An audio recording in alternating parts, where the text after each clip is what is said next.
5월 가정의 달 마지막 주일은 지난주가 부부의 날이 있었죠. 그래서 오늘도 가정의 달에 맞는 말씀으로 하나님이 세우신 가정이라는 제목으로 하나님의 은혜를 나누겠습니다. 하나님은 이 세상을 6일 동안 창조하시고 또 창조하신 그 모든 것에 하나님의 질서를 세우셨죠.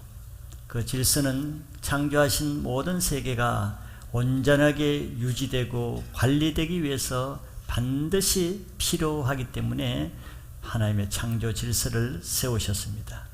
그 질서 때문에 오늘도 우리가 이렇게 유지하면서 봄과 여름, 가을, 겨울이 일정하게 그 시스템으로 서클로 돌아가고 또 아무리 오래되어도 지구와 달이 부딪힌 일이 없고 태양이 뜨거워서 지구가 타는 일이 없는 것은 하나님이 지으신 우주에 분명한 질서를 지으셨기 때문에 그런 일이 있죠. 그렇기 때문에 이 세상은 하나님의 그 창조 질서에 따라 살 때만 온전한 목적대로 유지될 수 있다고 말할 수 있습니다. 그것뿐만 아니라 그런 물리적인 질서 외에 더 중요한 것은 이 세상 우리가 사는 사회, 국가 또 가정에 두신 질서라고 할 수 있죠. 하나님의 한 나라를 운영하기 위해서는 한 나라의 왕을 세우고 또 그 나라의 질서를 세우죠.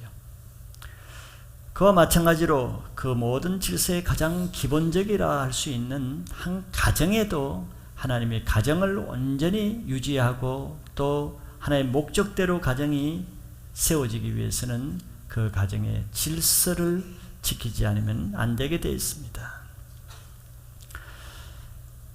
인간의 가장 행복할 수 있는 것은 그렇기 때문에 많은 것을 소유하고 자기가 하고 싶은 것을 다 한다고 인간이 행복해지지 않는 것은 우리가 알 수 있죠. 그것은 바로 우리 인간의 행복은 하나님이 지으신 그 창조 질서에 순종해서 살 때만 가장 행복하게 되기 때문에 그런 일이 있는 것이죠.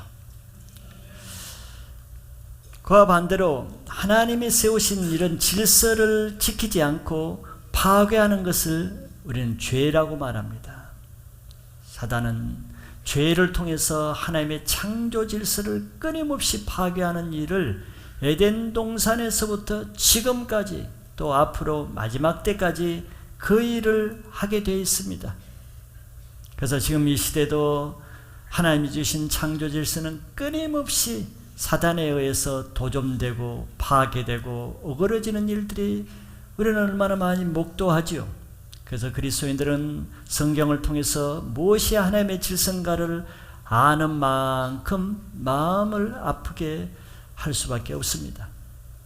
사단은 사람이 모르게 사람이 보기에는 합법적으로 민주라는 말로 평등이라는 말로 또 인권이라는 합법적인 명분으로 하나님의 제도를 정면으로 거스르는 일을 많이 하고 있죠. 특히 전 세계적으로 일어나고 있는 이런 동성애를 합법화하는 법이라든가 성적인 타락이라든가 이런 것은 다 하나님이 만든 창조 질서를 정면으로 거스리고 파괴하는 사단의 치밀한 작전이라고 할 수 있습니다. 왜냐하면 가정이 모든 사회와 나라와 이 우주 질서의 기본이기 때문에 가정을 파괴하는 것이 가장 먼저 사단이 하는 일이죠. 죄는 이렇게 하나님의 권위를 대적하는 것이고 그 죄에 대해서는 반드시 또 하나님의 그에 상응한 보응, 심판이 따르는 것도 우리가 알아야 되죠. 우리는 이런 하나님의 질서를 오직 하나님의 말씀을 지킴으로써 그런 가정의 파괴로부터 우리는 막을 수가 있습니다. 그래서 오늘 바로 가정을 지키기 위해서 하나님이 지으신 이 가정에 두신 질서, 하나님의 창조 원리가 무엇인가를 분명히 아는 사람만 무엇을 지켜야 되고 무엇을 막아야 될 것인가를 알 수가 있을 것입니다. 왜냐하면 사단은 이 교회로 하여금 하나님의 말씀을 담대히 전하지 못하게 하고, 그래서 시대의 풍조에 동조하도록 만들기 때문에 말씀이 아니면은 분별이 어려운 시대입니다. 무엇이 진리고 무엇이 잘못된 건지를 세상은 알지 못해요. 왜? 세상은 성경을 보기보다는 먼저 TV를 보고 책을 보고 영화를 보고 영향을 받기 때문에 그렇죠. 그렇기 때문에 마지막 때에는 많은 사람들이 배도하는 경우가 있는데, 그것은 바로 교회가 하나님의 말씀을 바로 전파하고 가르치지 못하기 때문에 그런 현상이 일어날 것입니다. 그러나 끝까지 하나님 말씀을 지키는 자만이 마지막 때 하나님 나라에 남는 자가 된다는 것도 명심하셔야 됩니다.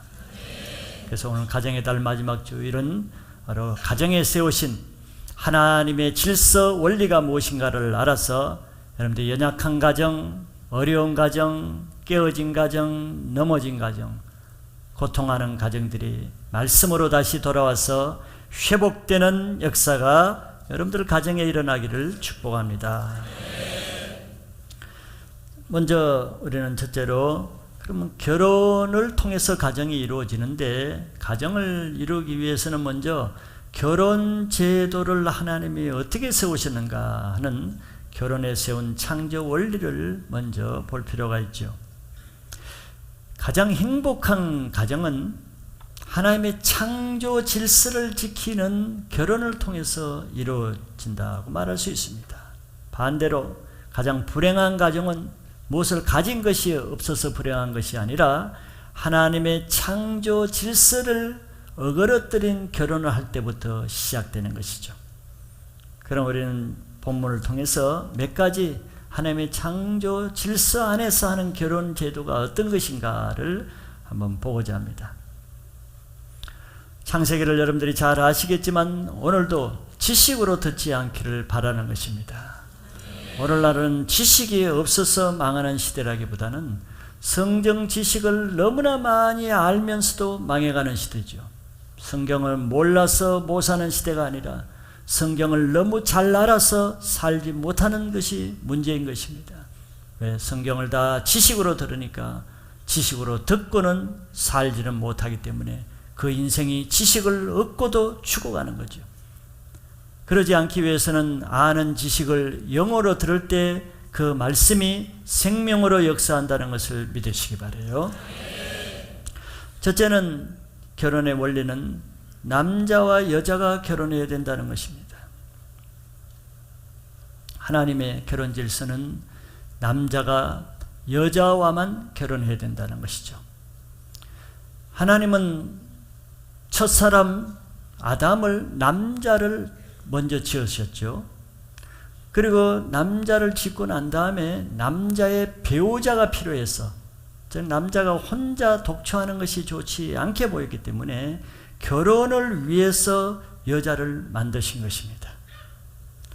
그것은 무슨 뜻이겠습니까? 남자가 결혼을 할 때는 여자와 결혼하는 질서를 세우신 거죠. 하나님은 결코 남자를 만드신 다음에 그 남자와 결혼할 상대자, 배우자로 또 다른 남자를 만들지 않았다는 것이에요. 왜냐하면 남자와 남자가 결혼하는 것은 하나님의 뜻이 아니기 때문에 그런 거죠. 간단하고 명료하고 쉬운 하나님의 원리입니다.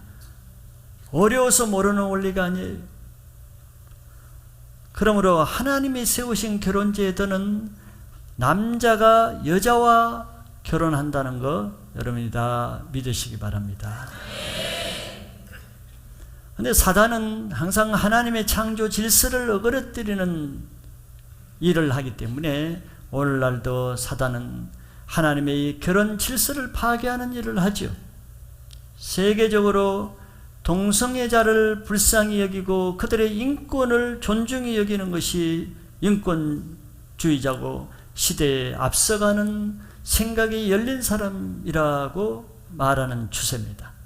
동성애를 반대하는 것은 동성애자의 인권을 무시하는 나쁜 사람으로 취급받죠.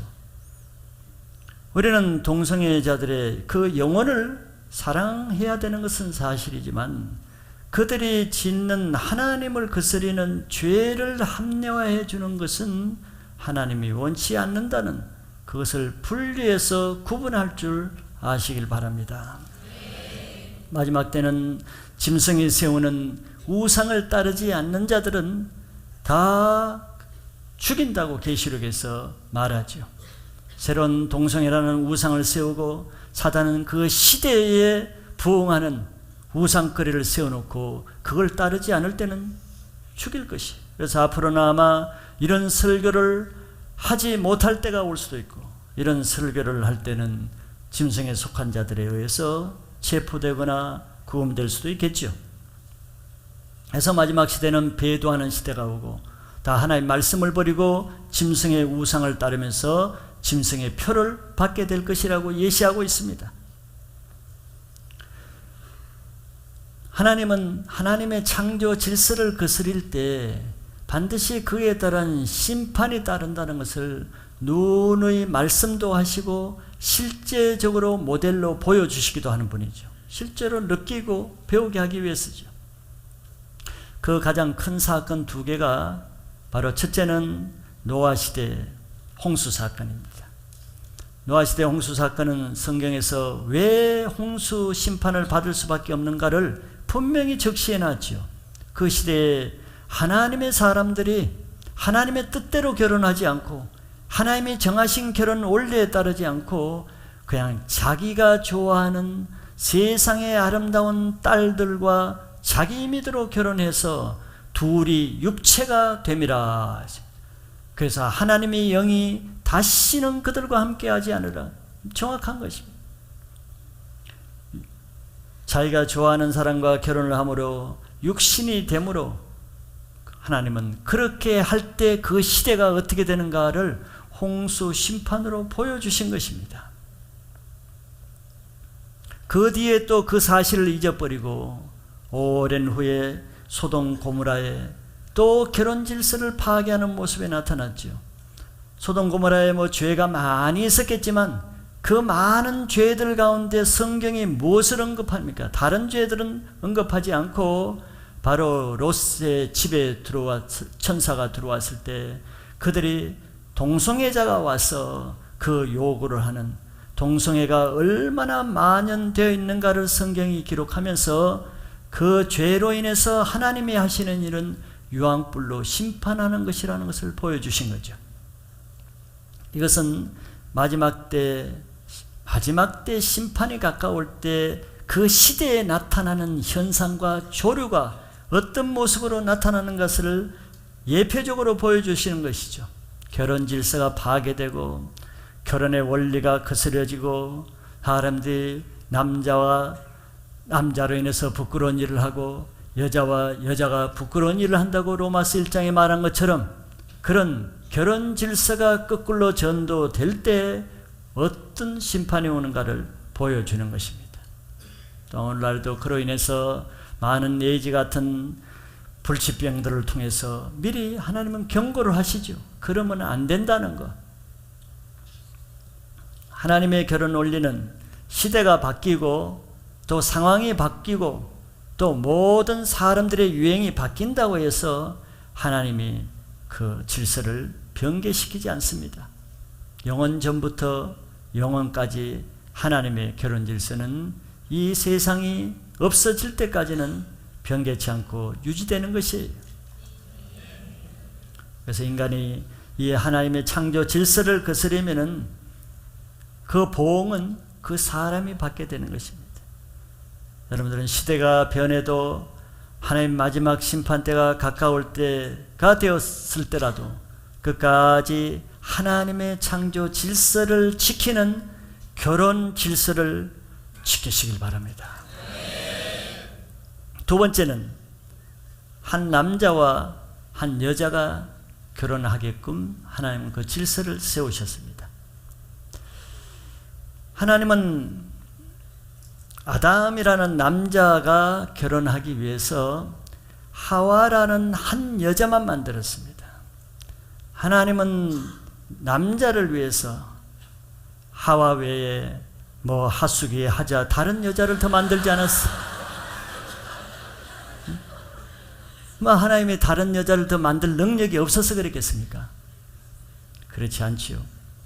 하나님은 능력이 없어가 아니라 한 남자와 한 여자와 결혼하는 일부 일처 결혼이 하나님이 원하시는 창조 질서이기 때문에 더 이상의 여자를 아담에게 주지 않은 것입니다.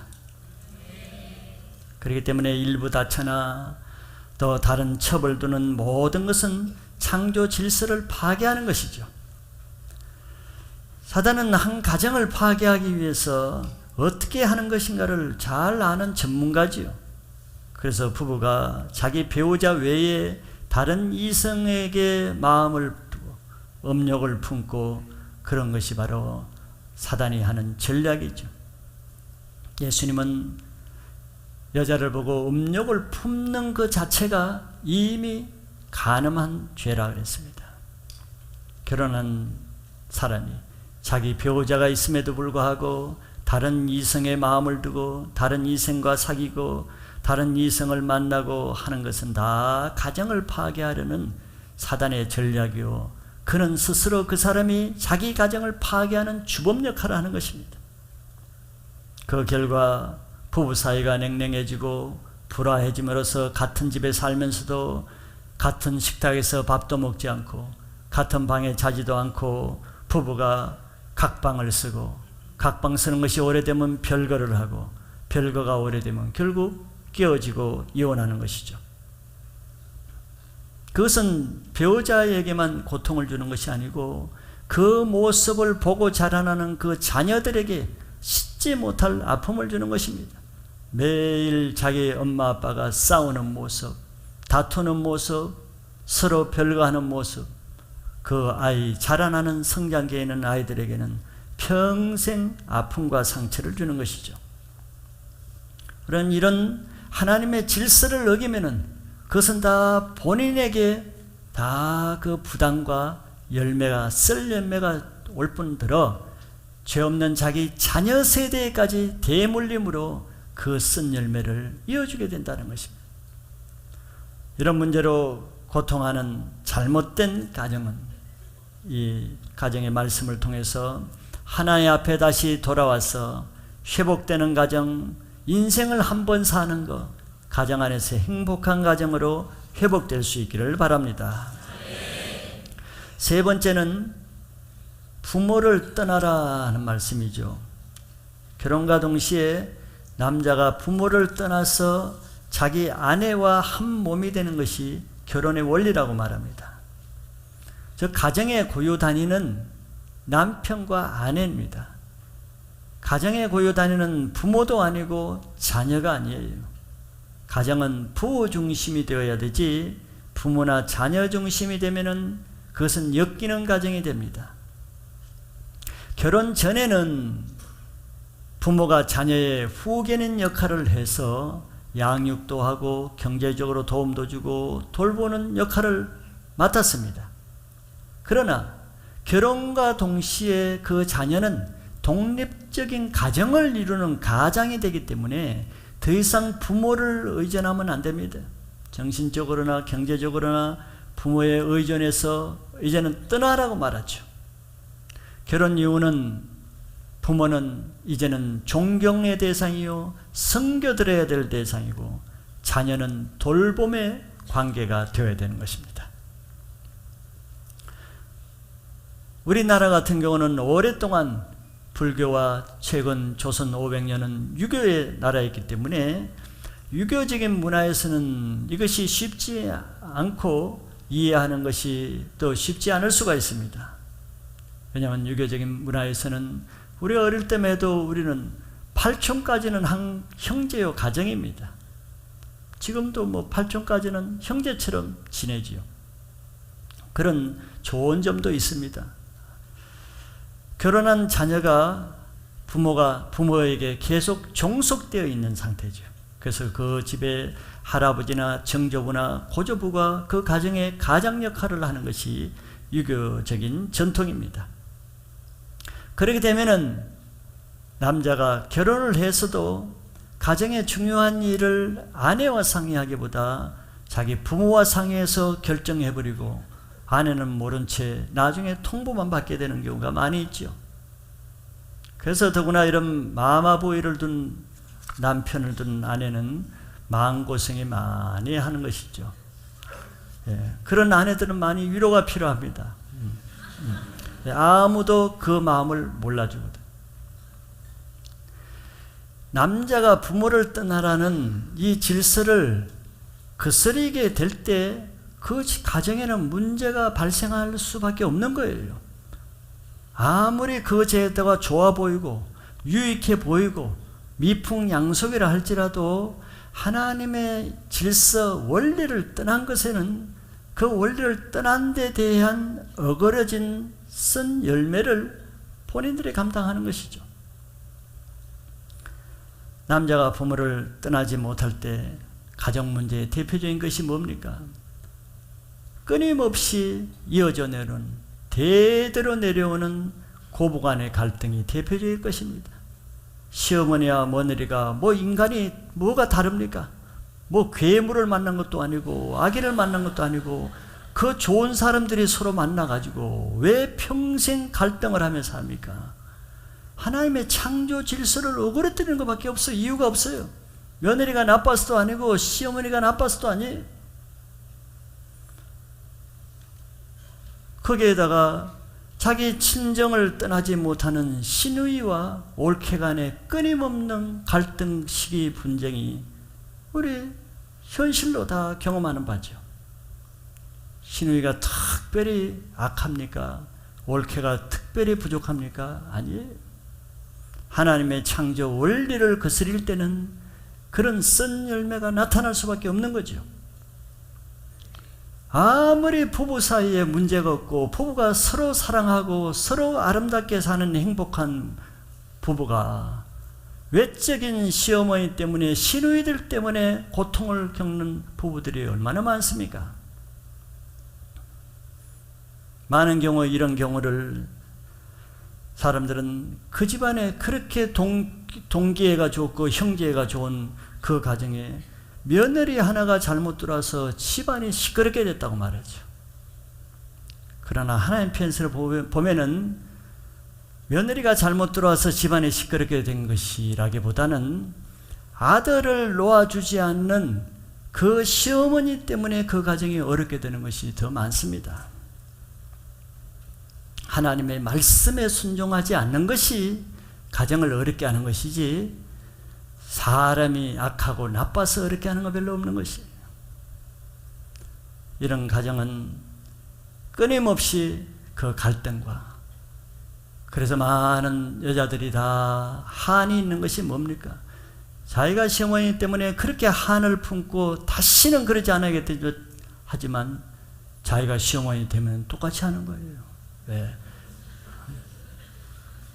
하나님의 질서를 어그러뜨리고서는 내가 며느리 때는 며느리 때대로 마음고생하고 한을 품고 자기가 시어머니가 되면은 또 그 며느리 때문에 마음고생하고 이래저래 고생하는 거예요. 이런 가정은 하나님의 말씀으로 다시 돌아오면은 하나님이 그 부모 세대와 자녀 세대를 다 축복해 줄 것을 믿으시길 바랍니다. 네 번째는 부부는 한 몸이 되어야 된다 그랬죠. 남자가 부모를 떠나서 자기 아내와 둘이 한 몸을 이루라 그랬습니다. 이것은 부부는 어떤 경우에도 나뉠 수 없는 존재라는 것을 뜻하고 있죠. 부부는 남끼리 만났지만 일단 결혼을 통해서는 이제는 더 이상 남이 아니고 한 몸입니다. 나뉠 수가 없어요. 부부가 한 몸이 나뉘면은 즉시 그 생명력을 잃게 됐고 죽게 되겠죠. 그 원리란 말이죠. 그래서 부부는 이제는 슬픔도 함께하고 또 행복도 함께하는 공동 운명체입니다. 즉 나만 막 행복하려고 나만 행복하고 자기 배우자를 고통스럽게 하면 내가 행복합니까? 행복할 수 없어요. 집에 들어오면 맨날 슬피 우는 배우자를 보고 내가 행복할 수가 있어요? 한 몸이기 때문에 그럴 수가 없습니다. 그렇기 때문에 부부는 어떤 이유로든지 서로 나뉘거나 떨어져 살면 안 됩니다. 그거 자체가 부부의 아픔이요 불행이기 때문에 그래요. 사이가 좋지 않다고 각방을 쓰면은 잠시 감정은 좀 풀어질지 몰라도 그것이 행복합니까? 불행의 시초죠. 그것이 오래되면 별거를 하고 결국 이혼으로 이어지는 것은 사단에게 빌미를 주기 때문에 그렇습니다. 창세기에 말씀하신 하나님의 창조 원리는 마지막 날까지 변치 않습니다. 그래서 예수님이 2000년 전에도 신약에 와서도 똑같이 이렇게 말씀하셨어요. 마태복음 19장 5절 6절에 보면은 말씀하시기를 그러므로 사람이 그 부모를 떠나서 아내에게 합하여 그 둘이 한 몸이 될지니라 하신 것을 읽지 못하였느냐. 그런즉 이제 둘이 아니요 한 몸이니 그러므로 하나님이 짝지어 주신 것을 사람이 나뉘지 못할지니라 하시니 예수님도 수천 년 전에 지으신 창세기 말씀을 그대로 지킬 것을 말씀하고 있죠. 어떤 이유로든지 부부가 나뉘는 것은 영적 생명력을 나뉘는 것입니다.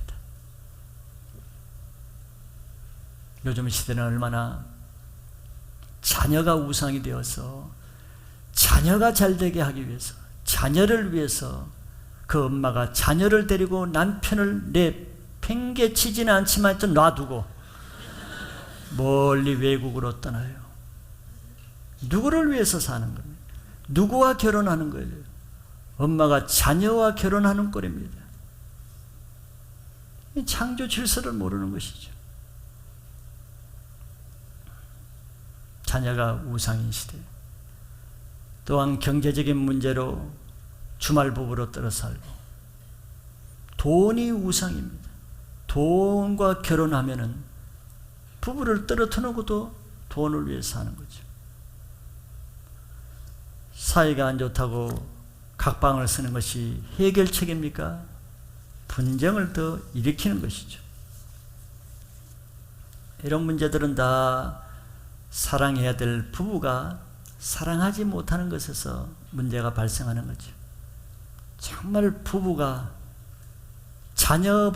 부부보다 자녀를 더 사랑하니까 그런 기력이 부부가 되는 것이죠.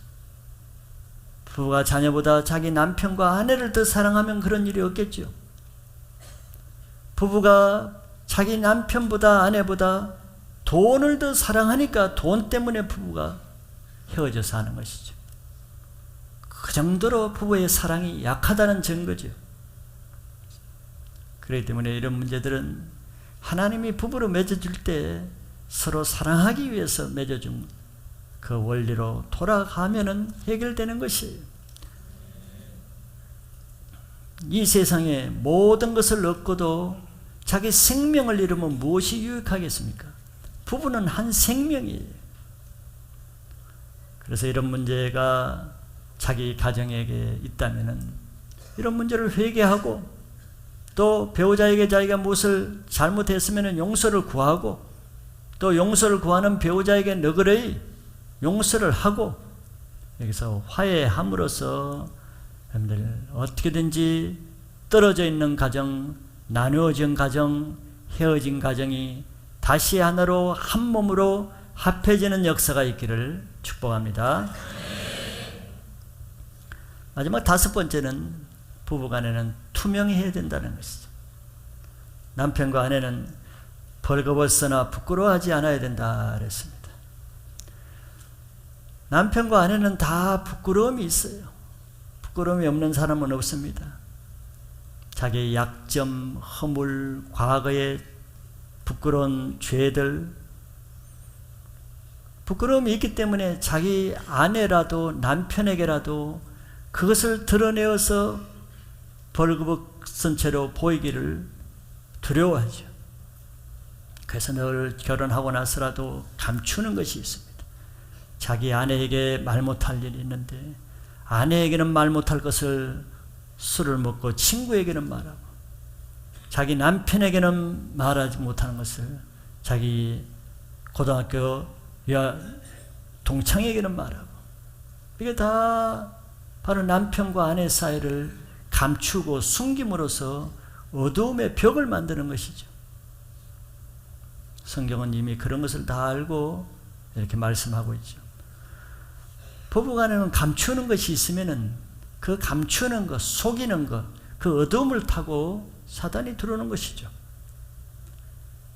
요즘 시대는 얼마나 강교한 시대인지 결혼을 하고 나서도 요즘 다 아내도 직장을 가지고 경제력을 가지기 때문에 월급을 따로 관리하고 재정을 따로 관리하고 남편 재정, 아내 재정. 그것은 무슨 의도에서 그렇게 하겠어요? 무슨 동기에서 그렇게 하겠습니까? 그게 한 몸이라는 동기는 아니죠. 언제든지 너 따로 나 따로 살 수 있다는 그런 어두운 흑심을 품는 데서 그런 일이 일어나는 거죠. 하나가 아닙니다. 벌써 삶 자체도 나누어진 삶을 살고 있어요. 네 것과 내 것이 한 집에서 갈라지는 거예요. 우리 모든 것에 부부는 감추는 것이 없어야 됩니다. 내가 가진 것, 내가 하는 일, 나의 상태, 나의 생각까지도 서로 하나로 나뉠 때 그 숨기고 속이는 것이 없기 때문에 사단의 틈을 막을 수가 있는 것이죠. 배우자에게 무엇을 감추고 있어 보세요. 벌써 그거는 우리말로 소위 껄끄럽죠. 다른 배우자를 대하기가 벌써 껄끄러워집니다.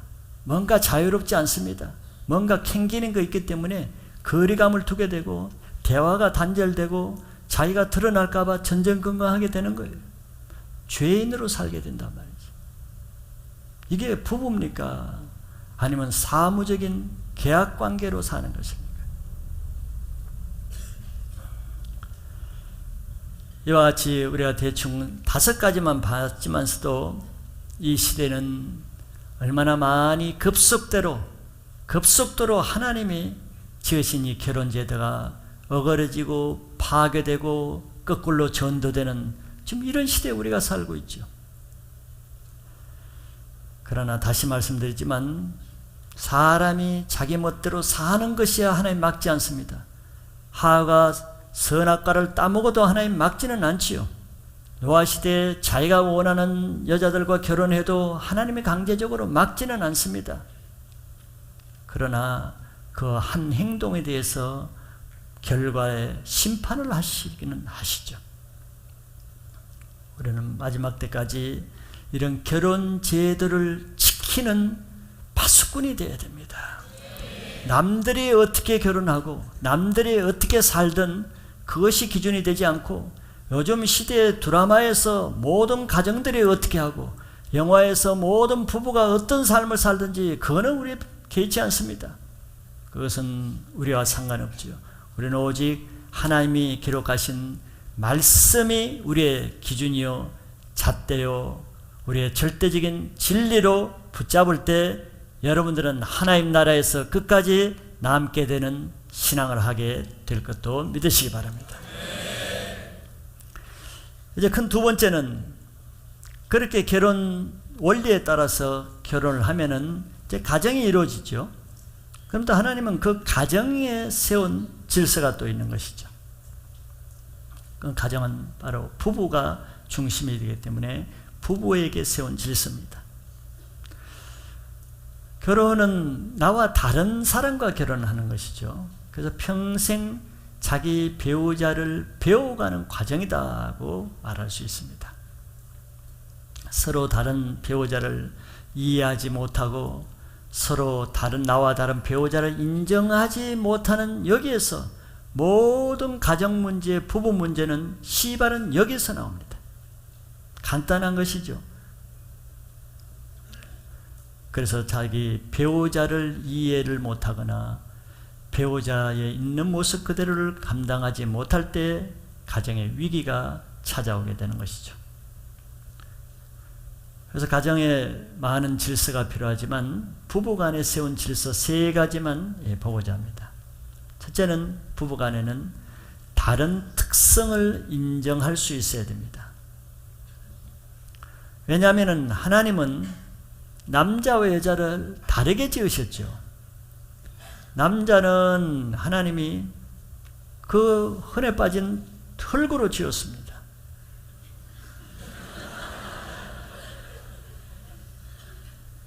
그래서 남자는 뭐 별도로 화장을 안 해도 그게 그거예요. 흙이니까. 흙에다 뭘 칠해봤자 그거죠. 근데 여자를 지을 때 흙이 모자라서 흙으로 안 지은 것이 아니고 여자를 지을 때는 흙이 아닌 이미 지어진 남자의 갈빗대로 지었죠. 이와 같이 남자와 여자는 지어진 시기도 틀리고 순서도 틀리고 지어진 방법도 틀리고 더더구나 결정적으로 남자와 여자가 지어진 재질이 틀리다는 것입니다. 이걸 인정해야 되는 거예요. 흙과 뼈의 재질은 틀리는 것이 특성이 틀린단 말이죠. 그래서 이거를 모르고 사는 부부들은 엉뚱한 말을 많이 하죠. 우리 부부는 달라도 너무 다르다 그래요. 그건 말이라고 해. 당연하지. 그 말을 왜 해? 그 말을 하는 사람이 참 이상한 거예요. 다르게 지었는데 다른 게 당연하지. 또 더더구나 더 멍청한 사람들은 이렇게 해요. 우리 부부는 애초부터 잘못 만났다는 거예요. 그 얘기를 왜? 애초부터 잘못 만났다는 거야. 잘못돼도 한참 잘못됐다는 것이죠. 이런 건 다 아직 창세기 2장까지도 못 읽어본 사람들이 이런 얘기하는 거예요. 남자와 여자가 다른 것은 잘못된 것이 아니라 정상적인 모습입니다. 애초부터 다른 시기, 다른 방법, 다른 재질로 만들었잖아요. 처음부터. 중간에 변질된 게 아닙니다. 처음부터 남자와 여자는 그렇게 되어 있는 거예요. 달라진 게 아닙니다. 하나님이 지으신 자연스러운 조화일 뿐이지 틀렸거나 잘못된 게 아니에요. 그래서 남자와 여자는 영원히 같아질 수도 없고 같아져서도 안 되고, 그로 인해서 영원히 남자는 여자를 다 이해할 수도 없고 여자는 남자를 다 이해할 수도 없다는 것을 인정해야 됩니다. 그것이 뭐 크게 잘못이 아니에요. 그것이 크게 우리에게 큰일 날 일이 아닙니다. 그래야 정상적이라는 것이. 여러분들 가정에 결혼하신 분들, 결혼 안 한 여러분들의 부모가 싸우는 걸 가만히 한번 비디오를 찍어서 연구 분석해 보세요. 자기 부모가 왜 싸우는가. 대부분 근본은 여기에서 파생되는 거예요. 남편은 자기 아내가 자기와 같지 않다는 것 때문에 늘 시비를 겁니다. 아내는 늘 자기 남편이 자기와 같지 않다는 것 때문에 늘 불만을 갖는 거예요. 그게 말이 안 되는 거죠. 말이 안 되는 거죠. 남자는 왜 당신은 남자처럼 좀 생각하고 남자가 하는 것처럼 그렇게 왜 나와 같아지지 않는가? 이게 불만이죠. 여자는 마찬가지예요. 왜 당신은 나의 여자친구와 다른 우리 여집사처럼 그렇게 안 하고 왜 이렇게 맨날 말도 안 하고 그렇게 대화도 안 하고 그러냐? 남자를 그렇게 말 안 하게 지은 것을 어떻게 해요? 하나님한테 따져야지. 대부분의 문제는 그겁니다. 그 말은 하나님 앞에서 하나님, 제 아내를 왜 이렇게 남자처럼 안 짓고 이렇게 여자처럼 지었습니까? 이렇게 말하는 것 똑같아요. 남자와 여자의 특성은 잘못된 게 아닙니다. 죄가 아니에요. 틀린 것이 아닙니다.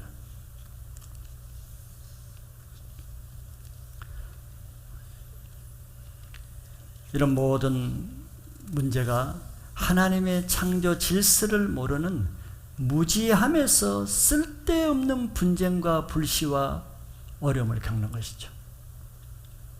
그렇기 때문에 부부는, 남자는 나와 다른 여자를 이해하려고 끊임없이 애써야 되고, 여자들은 나와 다른 남자들의 특성을 끊임없이 이해하려고 할 뿐더러 서로 배우자의 있는 모습 그대로를 인정하려고 노력해야 됩니다. 평생 연구해도 끝까지 남자는 여자를, 여자는 남자를 다 이해할 수는 없는 것입니다. 그거 이해 못한다고 천국 못 가는 것도 아니고 인생 망하는 것도 아닙니다. 사람은 그렇게 생각하죠. 이거 안 되면 우리 부부는 행복할 수 없다, 이런 생각을 갖는 거예요. 그러니까 많은 부부들이 이혼하면서 하는 말이, 우리는 달라도 너무 달라다, 성격이 안 맞아서 도저히 살 수가 없다, 이래야 돼. 이게 얼마나 불행한 일이에요. 체질과 성격이 안 맞게 만들어 놨는데 그것 때문에 못 산다면 결혼을 하지 말아야지. 결혼 못 하는 거예요, 그 사람은. 어떻게 나와 맞춰서 살겠어요, 결혼을? 내가 하나님께 맞춰서 살, 즉 내가 하나님이 내신 질서에 맞추려고 해야지, 어떻게 하나님이 내신 질서를 뜯어 고쳐서라도 저 남자 저 여자를 나에게 맞춰서 살려고 그러겠어요. 거기서 불행의 원인이 되는 것입니다. 하나님 그렇게 살라는 것이 아니죠. 그러려면 둘 다 똑같이 흙덩어리 하나 가서 툭툭 만져서 같이 만들지 왜 그렇게 했겠어요? 하나님의 애초부터 다르게 만든 것은 우리가 둘이 연합해서 서로 더 인격적으로 온전하기 위해서 다른 부부를 함께 살게 하시는 거예요. 나 같은 사람만 또 나 같은 사람과 결혼해 보세요. 얼마나 단조롭고 지루하고 맨날 자기를 보고 살잖아. 맨날 자유고. 진짜 불행할 거예요. 지루해서 한 달 이상 더 이상 못 살 거예요. 여러분들 자기와 같은 사람과 살고 싶어요? 한번 살아봐요. 한 달 이상. 재미가 없는 거예요. 하나님이 나와 다른 배우자를 만나서 30년, 40년을 살아도 또 모를 다른 것이 있어. 얼마나 신기해. 얼마나 기대감이 되고 놀라워. 늘 새로운 것이 나오잖아. 튀어나오잖아. 아니 당시 또 이런 것도 있었어. 아니 이런 것도 또 이렇게, 야, 무궁무진하고 죽을 때까지 달라. 이게 얼마나 놀라운 창의적인 삶이냐 말이야. 근데 자기와 살아서 한 달, 아유 당신에게 더 기대할 것이야. 뻔하지. 그 말 할 거지. 그렇게 할 거지. 지금 뭐 기대할 것이 없는 거예요. 자기와 똑같은 사람은. 내가 이미 다 아니까 편할 것 같아요. 정말로 숨 막히고 절망적이야. 더 이상 기대할 것이 없어. 근데 자기 배우자가 끊임없이 자기와 다른 행동을 하는 거 감사하시기 바래요. 끊임없이 자기와 달리 엉뚱한 생각을 하는 거 여러분들 칭찬하셔야 돼요. 나를 지루하지 않게 만들고 재밌게 해주잖아요. 서로 다른 것이 조화롭고 더 풍성한 삶을 준다는 여러분들의 생각을 하나님 뜻에 맞춰서 바꾸시면은 다른 것이 감사하게 될 줄 믿습니다. 두 번째는 다른 역할을 인정해야 됩니다. 남자와 여자를 다르게 지으신 하나님은 당연히 다르게 지었으니까 역할도 다르게 주시죠. 남자에게는 먼저 지으신 후에 하나님이 지으신, 하나님이 창조하신 세상을 다스리고 정복하고 지키는 사명을 주셨죠. 그리고 나서 여자를 지으시고 나서는 여자에게는 그 남편이 하나님이 맡기신 사명을 잘 감당하도록 돕는 배필로 주셨다고 했습니다. 그것이 각자의 맡은 사명입니다. 결국은 부부가 함께 하나님이 주신 사명을 감당하게끔 살게 하신 것이 부부의 역할입니다. 근데 그 부부의 역할은 다르지요. 부부가 가정에서 한 부부로 살지라도 나중에 하나님 나라에 가서는 그 부부가 이제는 더 이상 부부가 아닙니다. 1대1로 하나님과의 관계가 되는데, 그때는 1대1로 하나님 앞에 모든 것이 계산되고 결산됩니다. 성경에도 그래서 밭에서 부부가 같이 밭을 매다가도 아내가 먼저 들리고 남편이 남을 수도 있는 거예요. 부부인데 같이 안 들리는 거예요. 맷돌을 같이 들다가도 한 사람은 들리고 한 사람은 남아있어요. 같이 부부라고 해서 하나님 앞에 갈 때도 같은 상급을 똑같이 받는 건 아닙니다. 상급은 각자 행한 대로 받는다고 성경이 말하죠. 그 각자의 행한 것이 무엇입니까? 하나님이 각자에게 맡겨주신 사명을 근거해서 계산을 하는 거예요.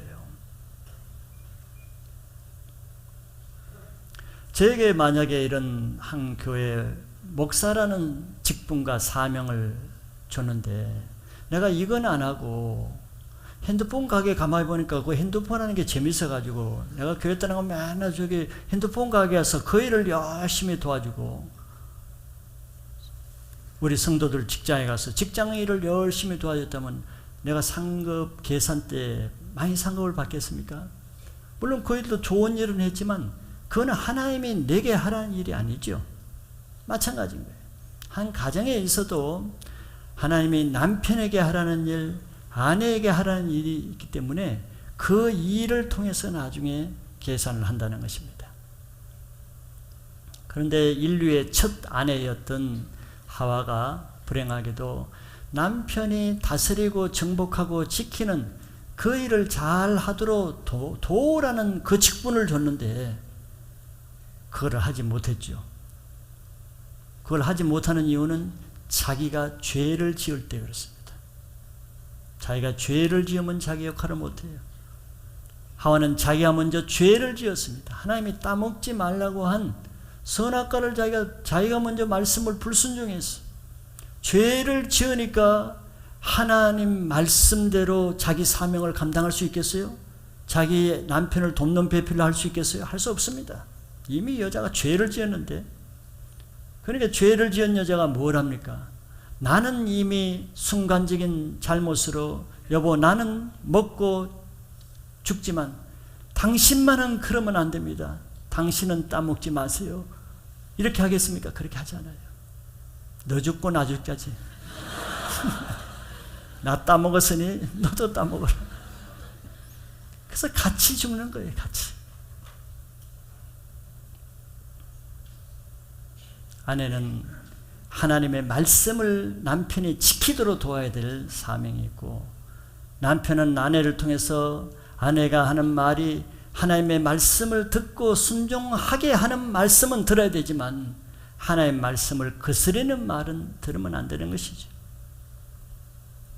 가정의 목적은 부부가 하나님의 사명을 감당해서 나중에 각자 하나님 나라의 상급을 받게 하는 하나의 신앙 연습장이요, 상급을 위해서 일하는 터전입니다. 그러니까 서로 한 가정에서 같은 일을 하고 같은 삶을 살지만 나중에 받는 상급은 다른 거예요. 왜? 뭘로 달라집니까? 역할 때문에 그런 거예요. 그래서 가정에서 각자에게 주어진 역할을 잘 감당하는 것이 교회 생활만 하는 것이 아니고 가정에서 하나님을 위해서 사는 상급을 받는 생활인 것을 믿으시길 바랍니다. 마지막 세 번째는 가정에 세운 질서, 권위를 인정하는 것입니다. 하나님은 어지러움이 하나님이 아니요 질서의 하나님이라고 그렇게 말씀하죠. 질서를 지키고 존중하는 하나님입니다. 왜? 질서를 통해서 하나님의 세계를 운영하고 유지하기 때문에 그렇죠.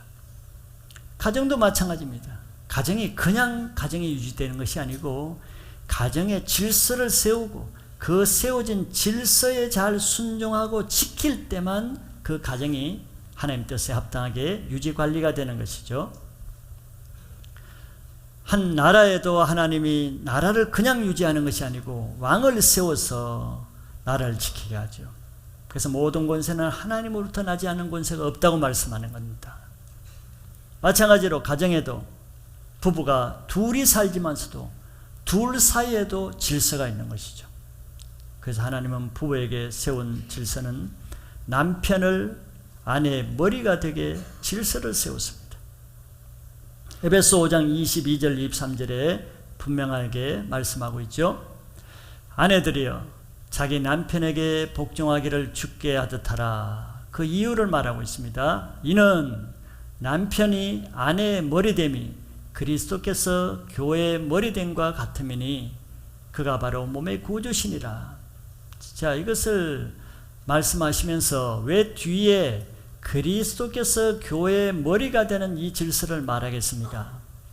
자, 이런 남편과 아내의 질서는 세상에서 하는 인간적인 그런 계급 차원의 질서가 아니고 영적인 질서라는 것을 말하는 것입니다. 그리스도께서 교회의 머리 된 것은 세상의 질서가 아니죠. 영적인 하나님 나라에서의 영적 질서입니다. 하나님도 성부, 성자, 성령 삼위가 계시죠. 같은 하나님입니다. 차별이 없어요. 같은 하나님 자신입니다. 그럼에도 불구하고 성부, 성자, 성령 삼위 하나님에게는 질서가 있어요. 놀랍잖아요. 그래서 성자 예수님은 같은 하나님이신데도 성부 하나님께 아버지라 부르시면서 늘 절대적으로 순종했죠. 한 번도 거역한 것이 없습니다. 왜? 질서기 때문에 그런 거예요. 질서기 때문에. 그렇기 때문에 가정에서는 이 가정의 질서를 지킬 때 하나님의 권위에 의해서 그 부부가 보호받을 수 있습니다. 즉, 이 질서가 깨어지면은 그 부부가 하나님의 권위에서 벗어남으로 사단의 방해로 인해서 그 부부가 깨어지는 것이에요. 이 시대는 얼마나 또 이런 질서가 혼란스럽습니까? 뭐가 질서인지를 모르는 시대죠. 질서가 파괴되죠. 요즘 시대는 다 능력 위주, 학벌 위주, 지위 위주가 되어가고 있습니다. 그래서 남편보다 더 유능하고 남편보다 더 학벌이 좋고 남편보다 경제력도 더 크고 또 학식도 많아 능력이 있는 아내가 많이 있죠. 그래서 그런 집은 큰 소리 치는 아내, 경제력이 있는 아내가 오히려 남편을 주도하는 가정도 늘어나고 있습니다. 그거는 마치 자기 아버지보다 그 아들이 학벌도 좋고 능력도 더 있고 더 똑똑하고 경제력도 있고 사회적인 파워도 있는 아들이 많이 있죠. 그렇다고 해서 그 아들이 아버지가 될 수 없는 것과 같은 원리입니다. 이거는 영적인 질서지 세상의 파워나 세상의 다른 조건을 가지고 머리가 되기도 하고 아니기도 하는 그런 질서가 아닌 것이죠. 이런 세상 풍조는 하나님의 가정 질서를 파괴하는 사단의 전략일 뿐인 것이죠. 사단은 이 시대를 바로 세상 풍습과 유행과 문화와 시대 조류를 통해서 그 시대를 조종하고 또 통치합니다. 에베소 2장 2절의 말씀이 그거죠. 이 세상 공중권세 잡은 사단은 그 시대의 풍습 조류를 통해서 그 세상의 사람들의 마음을 잡는 거예요. 그래서 이 세상적인 영화나 드라마나 또 책이나 또 음악이나 이런 것들을 통해서 사단의 지금 얼마나 창조 질서를 파괴하는 그런 콘텐츠들이 얼마나 많이 나옵니까? 그러므로 끝까지 하나님의 말씀대로 살고자 하는 사람들은 그 시대의 풍조를 거슬려서 그 시대의 조류를 돌파할 수 있는 이런 성령의 능력이 아니고는 이 시대의 조류에 맞설서 하나님의 말씀을 지키는 것이 쉽지 않은 시대입니다. 마지막 시대에는 그래서 많은 사람들이 시대가 몰고 오는 그 힘을 이기지 못해 짐승의 표, 666표를 받게 된다는 것이죠. 그렇기 때문에 그 시대를 따라가는 것은 사람들이 깨어있는 시대, 앞서가는 시대, 선진 시대, 첨단을 걷는 시대라고 자랑스럽게 여기고 그냥 밤낮으로 인터넷을 서핑해가지고 가장 이 시대에 무엇이 앞서가고 유행이 무엇이고 사람들의 마음이 어디 있는가를 아는 것이 깨어있는 지식의 수준입니까? 영적으로 그런 사람은 사단의 천병역할을 달려가고 있는 것입니다. 이 시대에 앞서가는 새로운 문화, 새로운 지식들이 다 성경 말씀과 비교해 보면 얼마나 마지막 때 성경 말씀을 거스리고 하나님의 질서를 거스리는 쪽으로만 간다는 것을 조금만 여러분들이 관심이 있어도 보게 될 것이에요. 성경은 이런 것을 누누이 경고하고 있습니다. 그리고 권면하고 있죠. 로마서 12장 2절에 보면은 그렇기 때문에 너희는 이 세대를 본받지 말고 오직 마음을 새롭게 함으로 변화를 받아 하나님의 선하시고 기뻐하시고 온전하신 뜻이 무엇인지 분별하도록 하라고 했습니다. 왜 성경이 이 세대를 본받지 말라고 하겠어요? 그 시대는 항상 이 세상 공중 권세 잡은 사단이 시대를 잡고 있기 때문에 모든 문화, 사상, 풍습, 관습, 조류, 유행을 통해서 잡고 있기 때문에 그 세상을 본받으면 그 시대에 사단의 조류에 끌려 들어가는 것입니다. 그러나 하나님 안에 있는 사람들은 너희는 그런 세대를 본받지 말고 우리는 마음을 새롭게 하라는 거예요. 무슨 마음을? 시대에 따라가고 싶은 마음, 유행을 따라가고 싶은 마음, 유행에 뒤처지지 않으려고 신발 하나를 사도 그냥 사지 않고 꼭 메이크 아니면은 자기 시대가 처지는 줄 알고 그 마음이 모든 사람에게 있는 것은 뭡니까? 이미 그 시대의 정신에 사로잡혀 있는 것이죠. 그래서 성경은 그 마음을 새롭게 해라. 변화를 받아라. 그래서 그 마음에 하나님이 선하시고 하나님이 기뻐하시고 하나님의 온전한 뜻이 무엇인지 분별해서 남이 어떻게 살든 다른 사람들이 어떻게 살든 심지어는 다른 교인들이 어떻게 신앙생활 하든 상관없이 너는 이것이 하나님의 선한 뜻인지 아닌지를 분별해서 하나님이 원하시는 길로 가는 자만 마지막에 666 짐승의 표를 받지 않을 수 있는 능력이 되는 것입니다. 사단이 주는 이 시대 유행 하나도 거부하지 못하는 사람이 나중에 짐승의 표를 거부할 능력이 어디서 나오겠어요? 마지막 시대에는 바로 이런 하나님의 가정 질서를 먼저 파괴해요. 우리나라도 멀지 않아 계속 입법을 하죠.